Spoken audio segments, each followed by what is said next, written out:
Hey Canucks fans, how are you doing? I just want to check in with all of you after last night's disappointing 4-0 loss to the Boston Bruins. I'm doing okay, thank you for asking. Even last night during my stream I was fine. Disappointing loss for sure, especially when you build it up as a matchup, a potential Stanley Cup final, a preview of a Stanley Cup final, and the top two teams in the league.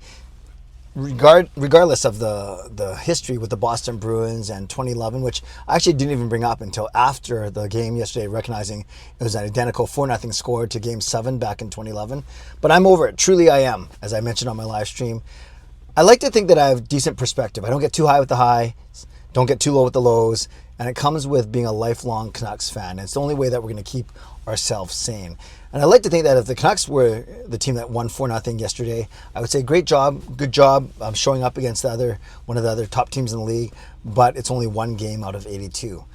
So if I'm saying that I would hopefully be like that if the Canucks won, hopefully, then I'm definitely going to be like that now that the Canucks have lost. And they practiced today, I'll get to that in a second, but in the big scheme of things, that was their first regulation loss since January the 4th. Yes, since my daughter Kayla's sweet 16th party. I remember it vividly because I couldn't believe that they lost to the St. Louis Blues. But since then, it was 12 straight games with either wins or a point in the extra time loss. So yeah, they were 10-0-2 in their last 12 games. And then, like I said, last night was their first loss in regulation in 13 games. So you put that in perspective, the fact that Demko would have broken Dan Cloutier's record for 10 straight wins as a Vancouver Canuck if they had won last night. Obviously, the Canucks are doing a lot of good things. They are tied with the Boston Bruins atop the entire NHL, and they beat a good Carolina team. They lost to a good Boston team, and they have a chance to get back in the win column tomorrow against Detroit, and then 24 hours later against Washington. So 2 early games this weekend. So that's my first question to you, Canucks fans, is how are you feeling? And be honest, you could tell me that you're upset, you're disappointed that you threw your remote control at the TV last night, whatever it may be, because yes, it was a little bit frustrating that our best players didn't show up last night. Elias Petterson, JT Miller, Quinn Hughes, Brock Besser, Elias Lindholm, even Thatcher Demko in spurts. But I'm very confident this team has not lost. They've lost 2 in a row a couple times, but barely, and they haven't lost 3 in a row yet this year. Why am I even talking about 3 in a row? They haven't even lost 2 in a row yet. So let's look forward to a big game against the Detroit Red Wings tomorrow. Now, interesting nugget out of practice today. They practiced in Detroit, and Kate Petterson. So Thomas Drance, who I believe is on the trip with them, and Ian McIntyre. I don't know if they weren't at practice or they didn't bother to tweet out the line combinations. My guess is they weren't at practice because usually if they were, they would tweet out the line combinations. But in one of the interviews that the Canucks Twitter account posted, it was Canucks reporter Kate Petterson talking to JT Miller. And one of the questions that she asked him was, what's it like having to adapt to new line mates or to line the shuffling of certain lines? So they didn't go into who was playing with who or who got moved off of what line. But then in his answer, JT Miller said, no, you just got to play your game and do what you're good at. And I skated with Lindy today, and we know what each other's going to do. Lindy, obviously, being the nickname for newcomer Elias Lindholm. So then that's kind of intriguing. That means at least the top 2 lines were tinkered with today. So let's presume that the third line stays the same of Joshua Garland on the wings for Teddy Bluger. Let's presume that the fourth line stays the same. Maybe you put Phil DiGiuseppe in there in that mix of Hoglander and Lafferty and Oman.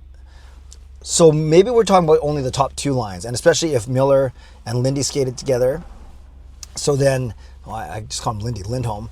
So I'm really curious now as to what the other line combinations are, because I don't know. Do you go Miller, Besser, and Lindholm? Because to me, that makes your...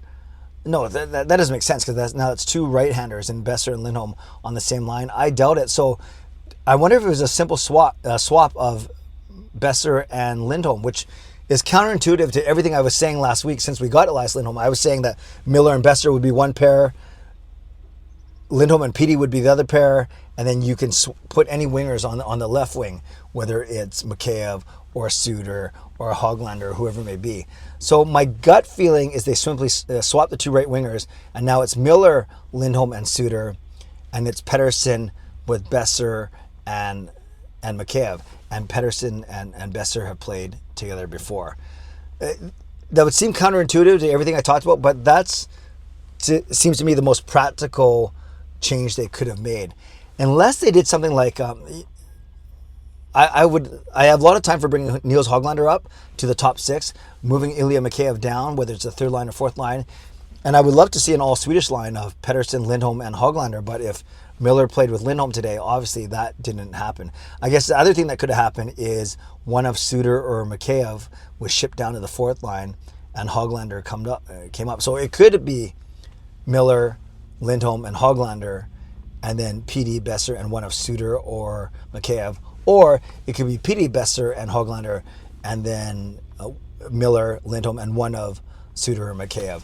I don't know, it's kind of... frustrating is not the right word. I like to be in the know. I think a lot of us like to know line combinations and deep pairings. I know all my vlogs about this type of thing, they do well because people are really, really intrigued to see who plays with who's trying to develop chemistry with who.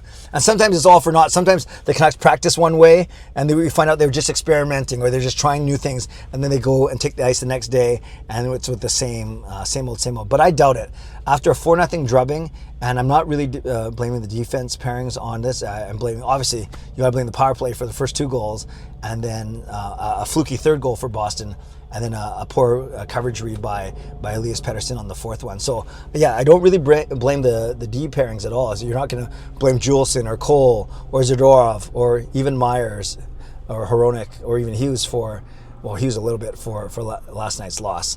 So I guess all we can do is look forward to the way either one or two things. We either hear more about the line combinations later today, or more likely half an hour before they take the ice tomorrow, before game time, they will do their line rushes, and we will know for sure who is playing with who. But if it's Miller and Lindholm, I'm very intrigued to see how that works out, and then I'm equally intrigued to see how the rest of the lines shake out. Let me know, Canucks fans. Let me know how you would design the lines for tomorrow morning's matchup against Detroit, and knowing that Miller and Lindholm are together, at least practice together today, that would be your head start and your predictions. Shout out to my sponsors, Van City Experts Real Estate, Performance Transform, Personal Training, Weight Loss.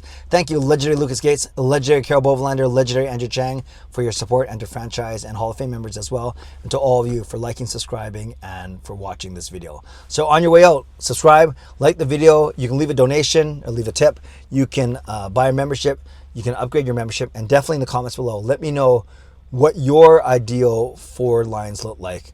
And like I said, use Miller and Lindholm as your first free pieces on that bingo card, so to speak. No game tonight, no live stream tonight. I will probably do a post-game video tomorrow after the Canucks take on the Detroit Red Wings, 10 o'clock our time. It'll be a nice early start for all of us to start off our weekend tomorrow morning. Okay, friends, stay safe, stay healthy, take care of yourselves and take care of each other. God bless, and go Canucks go.